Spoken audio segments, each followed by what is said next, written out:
Hello friends, मैं हूं शुभम और आप देख रहे हैं सच स्टोरीज।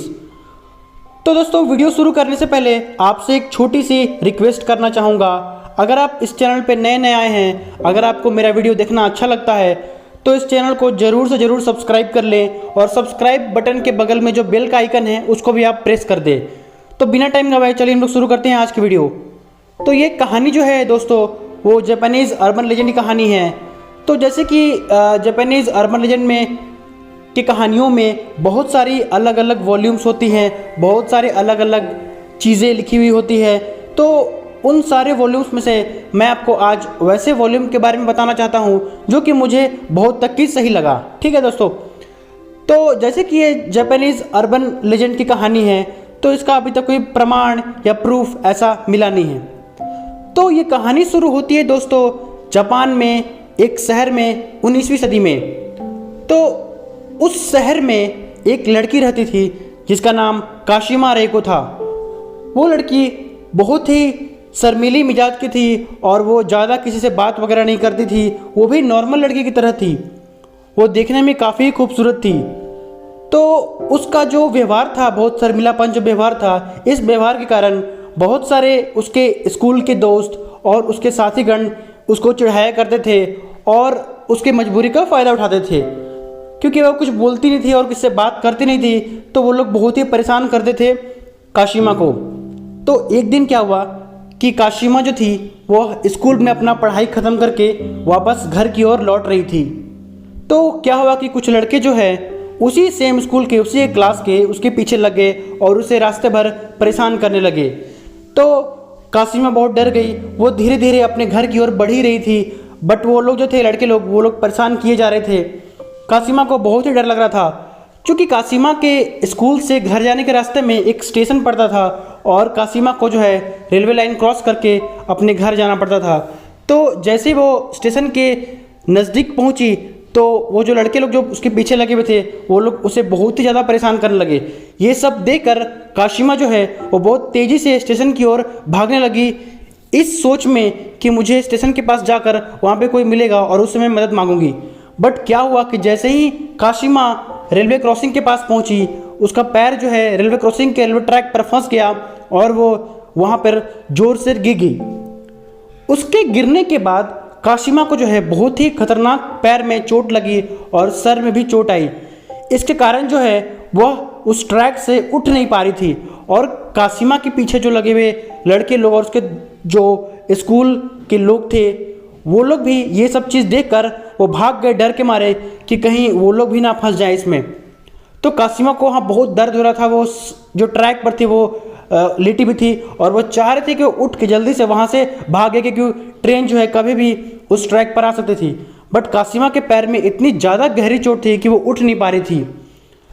कुछ ही देर में अचानक से एक ट्रेन आती है और काशिमा उठ नहीं पाती है और काशिमा का जो है शरीर दो टुकड़ों में बढ़ जाता है। उस ट्रेन के चलते काशिमा का शरीर जो है वो कट जाता है और काशिमा का जो है कमर से नीचे वाला भाग अलग हो जाता है और ऊपर का जो है भाग वो अलग हो जाता है। उसके कारण बहुत सारा खून बहने लगता है काशिमा का वहाँ पे और वो लड़के लोग तो पहले ही भाग गए थे। काशिमा बेतहाशा तड़पने लगती है।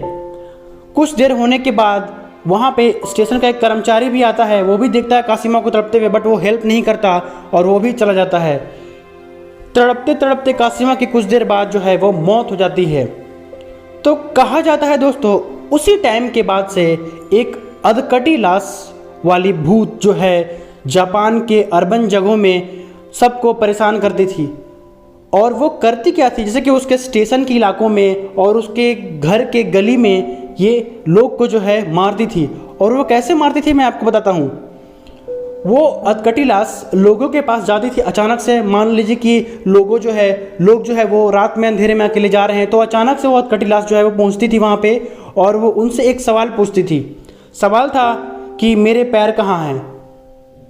अरे मैं क्या जानूँ भाई तुम्हारे पैर कहाँ हैं। अगर आपने दोस्तों ऐसा आंसर दिया, उसको ऐसा जवाब दिया तो दोस्तों फिर आपकी तो खैर नहीं। वो आपको जो है वो दो हिस्सों में बांट देगी, मतलब आपको जो है बीच से वो काट देती थी। तो इसी तरह से वो सबका हाल करती थी। बट अगर आपको बचना है तो उसका आंसर मैं आपको लास्ट में बताऊंगा कि आप क्या बोलकर बच सकते हैं। तो ये जो कहानी है वो पूरे जापान के अर्बन जगहों में फैलने लगी और सब लोग जो है इस चीज़ से डरने लगे, क्योंकि जापान में उस टाइम में जो है वो बहुत जगह अलग अलग अधकटी लाश, मतलब जो है लाश दो टुकड़ों में बटी हुई ऐसे बहुत जगह मिलने लगी। और पुलिस जो है वहाँ की सरकार जो है बहुत सारे खोजबीन किए, बट उन लोगों को पता नहीं चल पाया कि ये लाश जो है ये कहाँ से आ रही है। लेकिन लोगों का यही कहना था कि वो जो काशिमा नाम की लड़की है वही ये सब कर रही है, जो अधकटी लाश है वही कर रही है ये सब। तो दोस्तों ये जो भूत है, ये जो काशिमा का जो भूत है, ये टेक्के टेक के नाम से बहुत ही फेमस है। सो दोस्तों टेक्के टेके का जो मतलब है वह जापानीज़ में है। तो टेक्के टेके क्या है, वो एक जापानीज़ में साउंड का नाम है। जैसे कि कोई आदमी जो है ज़मीन पर घिसट घिसट कर चलता है तो उससे जो आवाज़ निकलती है उसे हम लोग टेक्के टेक्के कहते हैं जापानीज़ में। तो इसीलिए इस काशिमा के भूत का नाम जो है उस टाइम से टेक्के टेक्के या टेक टेक दे दिया गया, और इस नाम से वो जो है वो भूत प्रचलित हो गई जापान के अर्बन जगहों पर। और ऐसे बहुत सारे कांड हुए उस टाइम पे जो बहुत ही दिल को दहला देते थे। तो जनरली ये स्टेशन की ओर और अलग अलग जो है गलियों में, उसके घर के आसपास के गलियों में वो रहती थी। तो दोस्तों ये जो था कहानी मुझे जहाँ तक कि ऑलमोस्ट सच लगा, बट इसका अभी तक कोई प्रूफ नहीं है, तो इसे अभी हम लोग सही पूरी तरह से नहीं मान सकते। तो आशा करता हूँ दोस्तों आपको ये टेक्के टेक्के या काशिमा रिको की कहानी अच्छी लगी होगी। तो दोस्तों मैं आपको जो बीच वीडियो में बोला था कि आपको क्या बोल के बचना होगा कभी भी अगर आपको टेक्के टेक्के मिलती है तो दोस्तों आप उसको बोलिएगा, अगर जब भी वो पूछती है कि मेरे पैर कहाँ हैं, तो आप बोलना कि तुम्हारे पैर मशीन एक्सप्रेसवे के पास है, क्योंकि वहीं पे उसका जो है शरीर दो टुकड़ों में कटा था। तो वो बोलने के बाद अगर शायद उसे अच्छा लगे तो वो आपको छोड़ सकती है बस, बट मैं इस चीज़ की गारंटी नहीं लूँगा दोस्तों। तो आपको जब भी वो अगर मिले ऐसा कुछ सवाल पूछे जापान में तो आप ऐसा आंसर दे सकते हो, बाकी बात आपके ऊपर है दोस्तों। तो दोस्तों आशा करता हूँ ये वीडियो अच्छी लगी होगी, थोड़ी लंबी हो गई है बट आशा करता हूँ आप लोग को ये वीडियो अच्छी लगी होगी और इंटरेस्टिंग भी लगी होगी। तो दोस्तों अगर आप कोई वीडियो अच्छी लगी तो चैनल को आप लोग सब्सक्राइब कर दें और इस वीडियो को लाइक ज़रूर से ज़रूर कर दें। दोस्तों मैं टारगेट रखता हूँ इस वीडियो में 20 लाइक्स का। दोस्तों आप लोग जल्दी जल्दी 20 लाइक्स करवा दीजिए और सब्सक्राइब भी करना मत भूलिएगा। और सब्सक्राइब के बगल में जो बेल का आइकन है उसको भी आप लोग दबा दीजिए, क्योंकि आपको जो है नोटिफिकेशन मिलते रहे जब भी मैं वीडियो डालूंगा। तो चलिए दोस्तों आप लोग से मिलते हैं अगले वीडियो में किसी नए कहानी के साथ। तब तक के लिए आप हंसते रहें, मुस्कुराते रहें। जय हिंद, वंदे मातरम।